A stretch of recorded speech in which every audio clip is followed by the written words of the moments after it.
Hello നമസ്കാരം. ട്രാൻസ്ഫറിൻ്റെ പുതിയൊരു വീഡിയോയിലേക്ക് സ്വാഗതം. അപ്പോൾ ഇന്നത്തെ വീഡിയോയിൽ നമ്മൾ ചെയ്യുന്നത് ബിരിയാണി ലീഫ് എന്ന് പറയില്ലേ, ഇതാണ് സാധനം. നമ്മളെ ബിരിയാണിക്ക് വാങ്ങിച്ച് കഴിയുമ്പോൾ അതിലൊരു ഇല കിടക്കുന്നതാണുണ്ടാവും, ഒരു സ്മെല്ലിന് വേണ്ടിയിട്ട്, ഒരു ഫ്ലേവർ കിട്ടാൻ വേണ്ടിയിട്ടൊക്കെ ഇടുന്ന ആ ബിരിയാണി ലീഫാണ് ഈ കാണുന്നത് കേട്ടോ.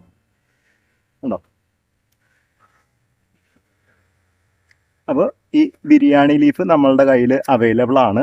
ട്രാൻസ്ഫിൽ.in എന്ന് പറയുന്ന നമ്മുടെ സൈറ്റിൽ നിങ്ങൾക്ക് ഇത് വാങ്ങാവുന്നതാണ്. അല്ലെങ്കിൽ എൻ്റെ നമ്പറിൽ കോൺടാക്ട് ചെയ്തിട്ട് നിങ്ങൾക്ക് ഇത് ഓർഡർ ചെയ്യാവുന്ന കേട്ടോ. ചെടി ഒന്ന് കാണിച്ചു തരാം കേട്ടോ. ഇതാണ് നമ്മുടെ തൈകൾ വരുന്നത് കേട്ടോ. അപ്പോൾ ഇതിൻ്റെ പേര് തേജ് പത്ത എന്നാണ്, അല്ലെങ്കിൽ ബേ ലീഫ് എന്ന് പറയും. അപ്പോൾ സാധാരണ ബിരിയാണി ഇല എന്ന് പറയുമ്പോൾ എല്ലാവരും വിചാരിക്കും ഇത് രമ്പയായിരിക്കും. രമ്പയല്ല കേട്ടോ, അതായത് ബിരിയാണി കൈത എന്ന് പറയുന്ന ഐറ്റം അല്ല ഇത്. തേജ് പത്ത ഇതാണ് ശരിക്കും നമ്മൾ ബിരിയാണി ഇല എന്ന് പറഞ്ഞിട്ട് കടയിൽ പോയിട്ട് വാങ്ങിച്ചു കഴിഞ്ഞാൽ നമുക്ക് കിട്ടുന്നത് ഇതിൻ്റെ ഉണക്കിയ ഇലകളാണ്. അപ്പോൾ തേജ് പത്ത എന്ന് പറയുന്ന ഒരു ഐറ്റമാണ് ഇത്, ബിരിയാണി ഇല.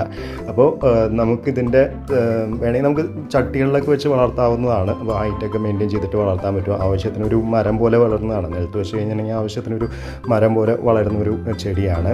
അപ്പോൾ ഇതിൻ്റെ റേറ്റ് ഒരു 125 രൂപയും പോസ്റ്റിൻ്റെ ചാർജുമാണ്. പോസ്റ്റ് വഴിക്കാണ് അയക്കുന്നത്. അടുത്തുള്ള പോസ്റ്റ് ഹൗസിലേക്ക് ആയിരിക്കും എത്തുന്നുണ്ടാവുക. അപ്പോൾ ഇത് മണ്ണൊക്കെ മാറ്റിയിട്ടാണ് അയച്ചു തരിക. മണ്ണ് മാറ്റി പോട്ടിംഗ് മിക്സിൽ നിറച്ചിട്ടാണ് അയച്ചു തരുന്നത്. ആവശ്യത്തിന് ഹൈറ്റ് വയ്ക്കും, നിലത്ത് വയ്ക്കുകയാണെങ്കിൽ ഒരു മരം പോലെ തന്നെ വരും. പക്ഷേ നമുക്ക് പോട്ടുകളിൽ വെച്ചിട്ട് നമുക്കിത് മെയിൻറ്റെയിൻ ചെയ്ത് കൊണ്ടുപോകാൻ പറ്റുന്നതാണ്.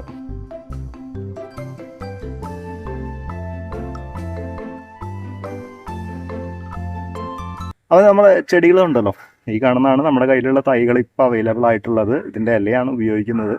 അപ്പോൾ നിങ്ങൾക്ക് താല്പര്യം ഉണ്ടെങ്കിൽ എൻ്റെ നമ്പറിൽ കോൺടാക്ട് ചെയ്ത് നിങ്ങൾക്ക് ഓർഡർ ചെയ്യാം. അല്ലെങ്കിൽ നമ്മുടെ സൈറ്റിൽ നിന്ന് നിങ്ങൾക്കിത് എടുക്കാവുന്നതാണ്. അപ്പോൾ നമ്മുടെ വീഡിയോ വൈൻഡപ്പ് ചെയ്യുന്നതിന് മുമ്പായിട്ട് നമ്മുടെ 2 ഗ്രൂപ്പുകളിലായിരുന്നു, നമ്മുടെ വാട്സപ്പ് ഗ്രൂപ്പും അതുപോലെ തന്നെ ടെലഗ്രാം ഗ്രൂപ്പും. താല്പര്യം ഉണ്ടെങ്കിൽ ജോയിൻ ചെയ്യാവുന്നതാണ്. ഇതുപോലെ ഏതെങ്കിലും പുതിയ ചെടികൾ വരുന്ന സമയത്ത് അതിൻ്റെ വിശേഷങ്ങൾ മാത്രമാണ് അതിൽ പങ്കുവയ്ക്കുന്നത്. അപ്പോൾ ലിങ്ക് ഞാൻ കമൻറ്റിലും കൊടുത്തിട്ടുണ്ട്, ഡിസ്ക്രിപ്ഷനിലും കൊടുത്തിട്ടുണ്ട്. വേറെ പ്രത്യേകിച്ച് കാര്യങ്ങളൊന്നും പറയാനില്ല. നമ്മുടെ വീഡിയോ ഇവിടെ വെച്ച് വൈൻഡപ്പ് ചെയ്യണു. നല്ല നല്ല വീഡിയോസായിട്ട് നമുക്ക് വീണ്ടും കാണാം. ബൈ.